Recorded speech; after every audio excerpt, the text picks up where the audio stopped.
Hello class 10। चलिए हम लोग आज चैप्टर 9 भोली स्टार्ट करते हैं।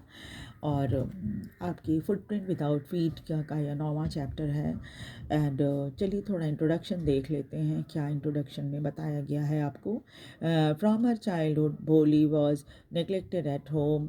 बचपन से ही भोली को नेग्लेक्ट किया जाता था घर में, यानी कोई उसका ध्यान नहीं रखता था। Why did her teacher take special interest in her? क्यों उसकी टीचर ने उसमें कोई ख़ास दिलचस्पी दिखाई? Did Bholi measure up to her teacher's expectation? क्या भोली अपने टीचर्स के उम्मीदों पर खरी उतरी? चलिए हम देखते हैं कहानी में। Her name was Sulekha, but since her childhood, everyone had been calling her Bholi. उसका नाम सुलेखा था, लेकिन बचपन से ही सब उसे भोली के नाम से बुलाते थे। भोली का मतलब है सिंपलटन, यानी बहुत सीधा साधा। She was the fourth daughter of Numberdar Ramlal. Numberdar Ramlal की ये चौथी बेटी थी। नंबरदार एक पोस्ट होता है ना गांव में। तो वो नंबरदार रामलाल की चौथी बेटी थी। When she was 10 months old, she had fallen off the cot on her head, and perhaps it had damaged some part of her brain. और चूँकि जब वो 10 महीने की थी तो वो खाट से नीचे गिर गई और शायद उसका ब्रेन का कुछ हिस्सा डैमेज हो गया था। That was why she remained backward child. यही कारण था कि दिमागी तौर पे वो थोड़ी पिछड़ी हुई थी। And came to be known as Bholi the simpleton. और यही कारण था कि लोग उसे भोली के नाम से बुलाते थे, यानी भोली मतलब सिंपलटन यानी सीधी सादी। At birth the child was very fair and pretty. जब उसका जन्म हुआ था तो वो गोरी और सुंदर थी। But when she was 2 years old she had a attack of small pox. लेकिन जब वो 2 वर्ष की थी तो उसे स्मॉल पॉक्स जो होता है चेचक, वो हो गया था। Only the eyes were saved. और पूरे शरीर में चेचक हो गया था। इसकी वजह सिर्फ आंखें बची हुई थी, उसकी आंखों पर नहीं हुआ था। आपको पता होगा कि चेचक जो है आंखों पर भी हो जाता है, तो जनरली क्या होता है, लोग अंधे हो जाते हैं, ब्लाइंड हो जाते हैं उससे। लेकिन बस ईश्वर की कृपा थी कि उसकी आंखों को छोड़कर बाकी पूरे शरीर पे चेचक हो गया था। But the entire body was permanently disfigured by a black pock mark. और आपको पता ही है कि जब चेचक होता है तो उसके बाद जब आप ठीक हो जाएंगे तो उसके बाद जो निशान होता है, काले काले निशान, वो पूरे शरीर पर हो जाते हैं, पड़ जाते हैं और कभी ख़त्म नहीं होते, कभी नहीं जाते वो। तो इसका भोली के शरीर पर भी ऐसे ही परमानेंट तरीके से काले काले निशान पड़ गए थे। और इससे उसका खूबसूरत चेहरा बिगड़ गया था बिल्कुल। Little Sulekha could not speak till she was 5। और ये छोटी सुलेखा जो थी वो बोल नहीं पाती थी जब तक उसकी उम्र 5 वर्ष की नहीं हो गई। And when at last she learn to speak she stammered. और अंत में जब उसने बोलना सीखा भी तो हर बात को बोलते हुए वो लड़खड़ाती थी, हकलाती थी, जो कहते हैं हकलाना होता है ना, वो हकलाती थी। The other children often made fun of her and mimicked her. अब आप जानते ही हैं कि जो बच्चे थोड़ा हकलाते हैं तो दूसरे बच्चे उसकी नकल उतारते हैं और उसका मजाक उड़ाते हैं। तो भोली का दूसरे बच्चे भी उसका मजाक उड़ाते थे और उसकी नकल उतारते थे। As a result she talked very little. और ऐसे शर्मिंदा होती थी वो। इसका नतीजा ये था कि वो बहुत कम बोलती थी। Ramlal has 7 children. रामलाल को 7 बच्चे थे। 3 sons and 4 daughters। 3 बेटे और 4 बेटियां। And the youngest of them was भोली। और इन 7 बच्चों में सबसे छोटी भोली थी। It was a prosperous farmer's household and there was plenty to eat and drink। और ये एक बड़े संपन्न किसान का परिवार था और यहाँ पर खाने पीने की कोई चीज़ की कमी नहीं थी, बहुत था खाने पीने के लिए। All the children except भोली were healthy and strong। सभी बच्चे, भोली को छोड़कर सभी बच्चे बहुत हेल्दी और ताकतवर थे। The son had been sent to city to study in schools. लड़कों को तो उन्होंने शहर भेज दिया था ताकि वहाँ स्कूल में पढ़ सकें, लेटर इन कॉलेज, और बाद में कॉलेज में पढ़ सकें। ऑफ द डॉटर्स, बेटियों में Radha the eldest had already been married. सबसे बड़ी बेटी राधा जो थी, सब उसका और विवाह हो चुका था। The second daughter Mangala's marriage had been settled. और दूसरी बेटी मंगला का विवाह पक्का कर दिया गया था। And when that was done, और जब उसका विवाह हो जाएगा, Ramlal would think of the third। तब रामलाल अपनी तीसरी बेटी के विवाह के बारे में सोचेंगे। तीसरी बेटी का नाम है Champa. They were good looking healthy girls. सब देखने में सुंदर और स्वस्थ लड़कियां थीं। And it was not difficult to find bridegroom for them. और उनके लिए दूल्हा ढूंढना कोई बहुत मुश्किल काम नहीं था।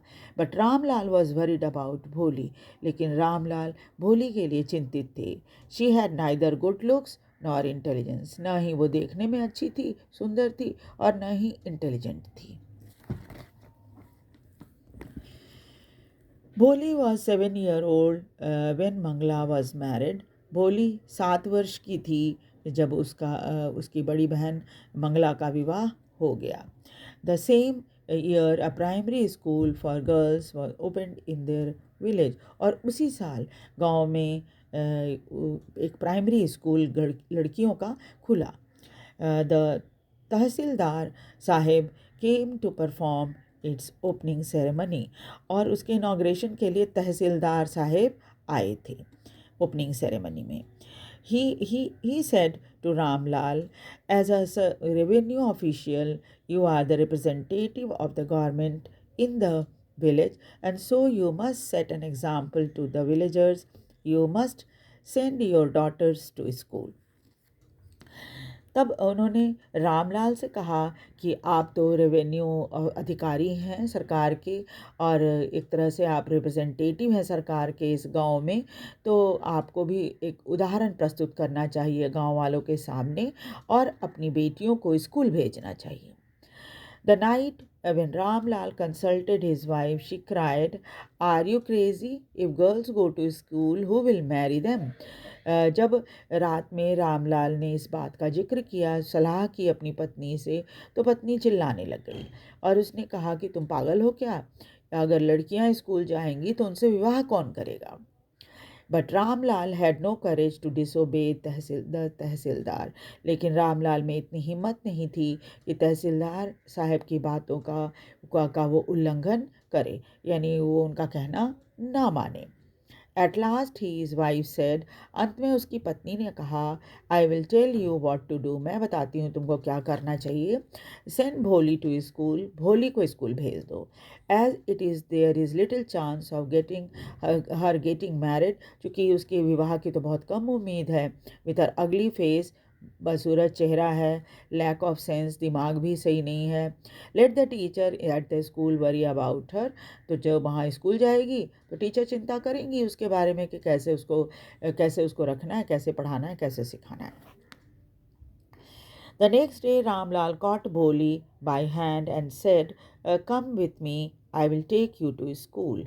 अगले दिन रामलाल ने भोली का हाथ पकड़ा और उसको कहा कि चलो तुम मेरे साथ चलो, मैं तुम्हें स्कूल ले चलता हूँ।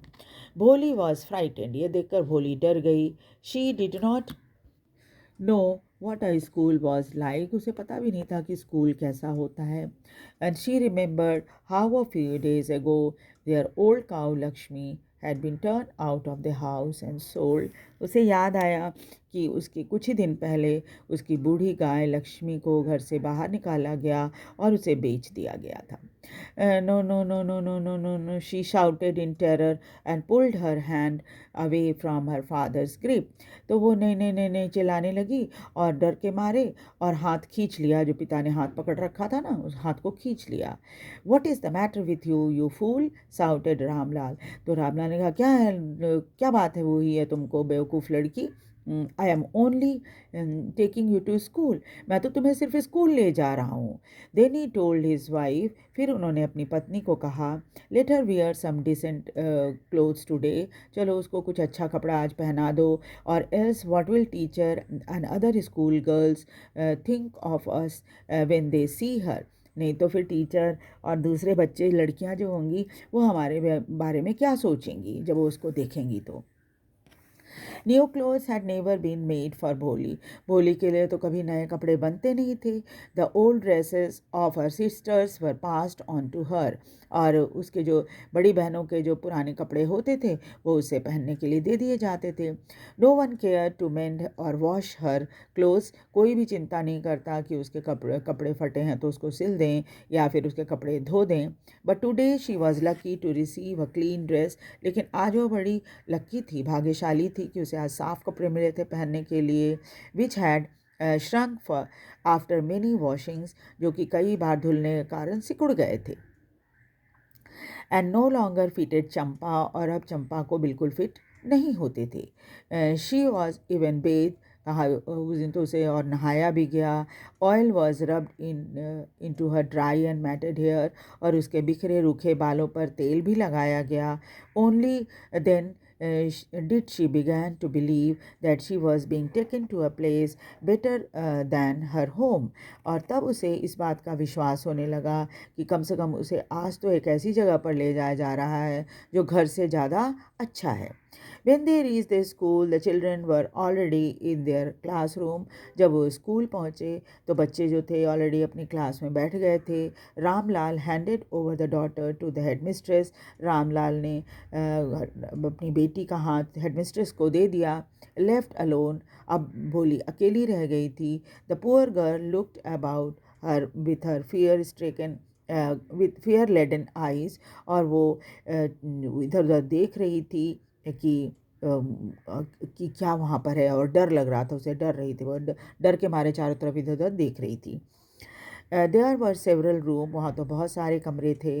इन each room girls like her squatted on mats, और हर कमरे में उसकी उम्र की लड़कियाँ जो थीं वो मैट्स के ऊपर, दरी के ऊपर बैठी थीं। रीडिंग फ्रॉम बुक्स और राइटिंग ऑन स्लेट्स, वो या तो किताब पढ़ रही थी नहीं तो स्लेट पर लिख रही थी। The headmistress asked Bholi to sit down in a corner in one of the classroom.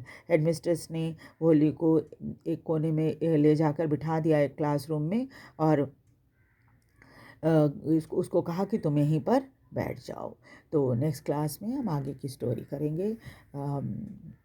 आप वीडियो को लाइक और सब्सक्राइब ज़रूर कर दीजिए, शेयर भी कीजिए।